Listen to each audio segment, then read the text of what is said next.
All right, we're going to change things up, send things back over to the Weather Authority Center.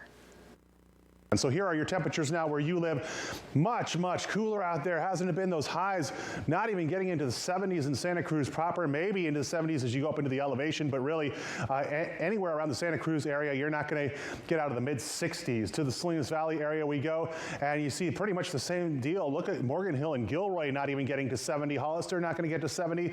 Marina and Aptos, you might not even get to 60 degrees for your high temperature.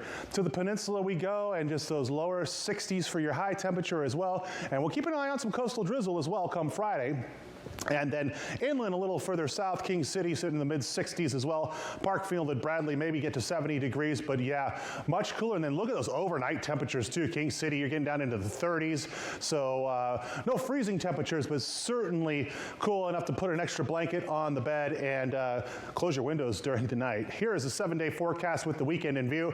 And we are talking about those rain chances on the coastal areas late into Thursday, early on Friday, and then maybe again on Saturday. But you see those much cooler temperatures as well on the coast. So yeah, Burr and a little bit of rain possible on the coast. In the inland area, as you can see, also very cool temperatures, and we'll be keeping an eye late Thursday into Friday for a possible stray shower here or there, and also again on Saturday. And then Monday, Tuesday, going to get windy and dry out, and we'll keep an eye on the fire danger come next week. So we go from the cool temperatures to the rain to the much drier conditions next week, a little bit warmer as well, and a possibility of fire concern. A lot to talk about. We'll keep you updated.